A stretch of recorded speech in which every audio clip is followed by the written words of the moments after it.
안녕하세요. 돈을 복사하는 남자 돈목남입니다. 현재 비트코인이 이도 저도 아닌 상태에서 계속 횡보하고 있습니다. 투자자분들은 짜증도 나고 지루할 법도 한데요. 돈복남 크립토 분석팀의 의견과 돈복남의 의견 그리고 전문가 의견까지 함께 살펴보겠습니다. 일부 잡코인들이 펌핑이 나와주는 가운데 비트코인은 계속해서 약세를 이어가고 있습니다. 현재 크립토 공포 탐욕 지수는 23포인트로 극단적 공포 상태를 유지하고 있는데요. 조만간 12월 4일 당시에 아릿꼬리가 닿은 42,800달러를 리테스트하는 하락이 나오게 된다면 공포 탐욕 지수는 20 이하로 떨어지게 될 것으로 보입니다. 작년에 비트코인 차트를 살펴보면 늘 비슷한 패턴을 보였다는 것을 알 수 있습니다. 5월 19일 부처빔 이후로는 크게 두 번의 리테스트가 있었고 두 번째 이후로 반등이 일어났습니다. 놀라지 마세요. 이때 두 차례 모두 공포 탐욕 지수는 10포인트였습니다. 여러분들이 저 상황이 있었다면 어떤 선택을 했을까요? 9월 7일 엘살바도르 빔 이후로는 저점을 깨고 더 낮은 저점을 만들었습니다. 펑다발 악재 속에서 조정을 받긴 했지만 결국 비트코인은 다시 반등을 주었습니다. 저 당시에 공포 탐욕 지수는 20포인트였는데요. 6월과 7월에 비해서는 2배 높은 수치지만 20포인트는 사실 심각한 수준의 공포입니다. 다시 현재입니다. 지루함과 공포가 반반 섞여있는 정도라고 볼 수 있는데요. 현재 비트코인의 차트를 보고 시즌 종료를 말하는 이들의 근거 중 가장 많이 언급되는 게 뭔지 아시나요?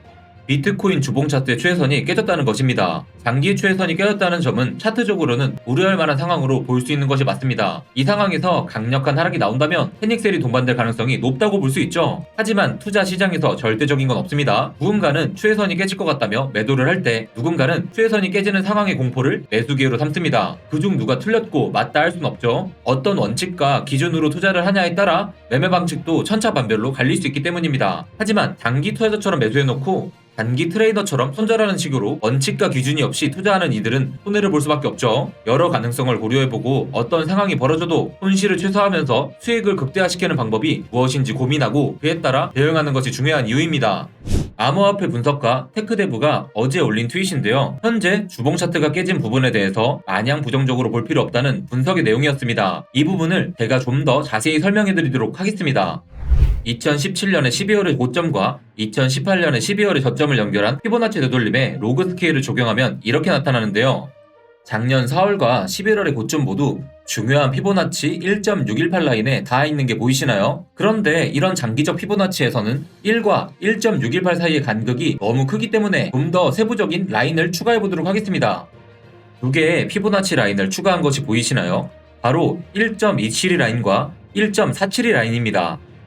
보시다시피 이 두 개의 피보나치 라인은 작년의 비트코인 가격과 중요한 상관관계를 가지고 있습니다. 빨간색으로 표시한 1.272 라인은 부처빔 이후로의 행보 구간에서 지지선 역할을 했고요. 노란색 472 라인은 현재 가격대에 걸쳐있는 상태입니다.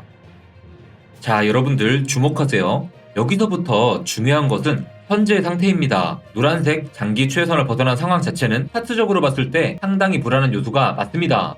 뿐만 아니라 헤드앤숄더 패턴까지 만들어졌습니다. 그 때문에 단기적으로 대응하는 트레이더들은 공포를 느끼기 충분한 조건이 갖추어진 상태죠. 이렇게 안 좋은 상황임에도 불구하고 테크데브가 지적하는 부분은 추세선이 일시적으로 깨진 현재의 가격이 단기적 피보나치 되돌림 1.472에 걸쳐있다는 점입니다. 이게 무슨 말일까요? 2013년에 비트코인 주봉 차트를 보시길 바랍니다. 2013년의 경우는 주봉 차트의 추세선이 한동안 깨졌었지만 다시 상승세를 이어갔습니다.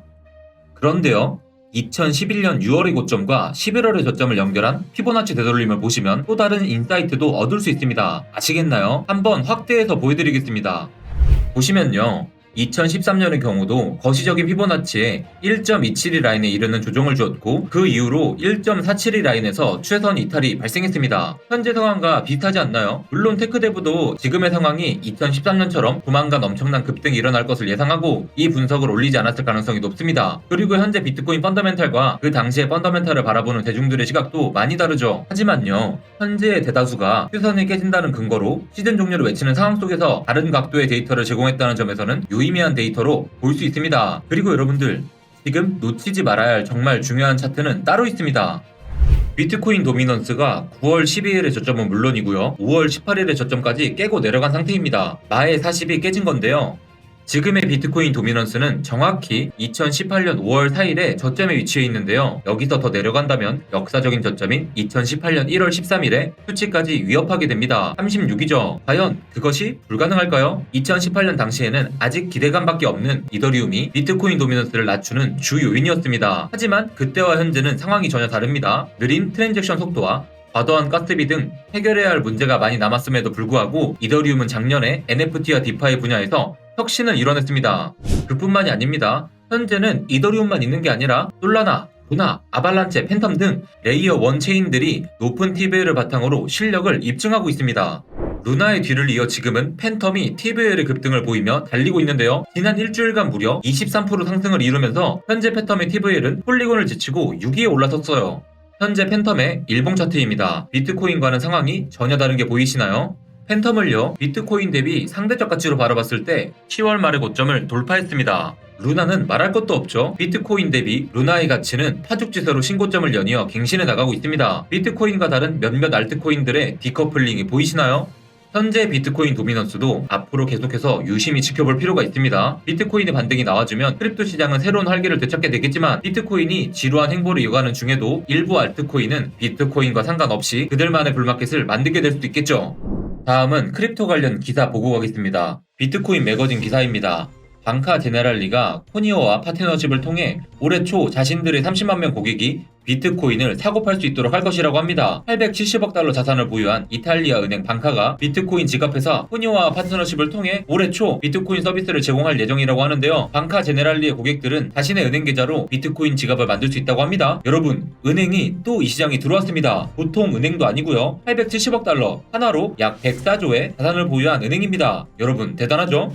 다음은 코인텔레그래프 기사입니다. 제목에는 더 많은 억망장자들이 법정화폐 인플레이션에 대한 두려움으로 암호화폐로 눈을 돌립니다 라는 기사인데요. 헝가리의 억망장자 토마스 피터피가 말합니다. 법정화폐가 지옥으로 갈 경우를 대비하여 포트폴리오의 2~3%는 암호화폐로 보유하는 것이 현명할 것이라고요. 피터피의 자산은 무려 250억 달러라고 하는데요. 본인은 암호화폐를 얼마나 갖고 있는지는 언급을 안 했지만 3%만 하더라도 7억 달러 치네요. 야, 대단합니다. 다음으로 브릿지워터의 설립자 레이 달리오가 언급되었는데 자신의 포트폴리오에 비트코인과 이더리움이 포함되어 있다고 공개한 또 다른 유명한 억망장자이죠. 이미 여러 번 언급드렸으니 이렇게만 말씀드리고 넘어가겠습니다. 자자, 또 다른 억망장자 헤지펀드 매니저 폴 튜더 존스도 작년에 비트코인을 사서 인플레이션에 대한 해지를 했다고 밝혔습니다. 여러분, 억망장자들은 이미 법정화폐를 위험신호로 바라보고 있고 점점 더 암호화폐로 눈을 돌리고 있어요. 2022년에는 더 많은 부자들이 들어오지 않을까요?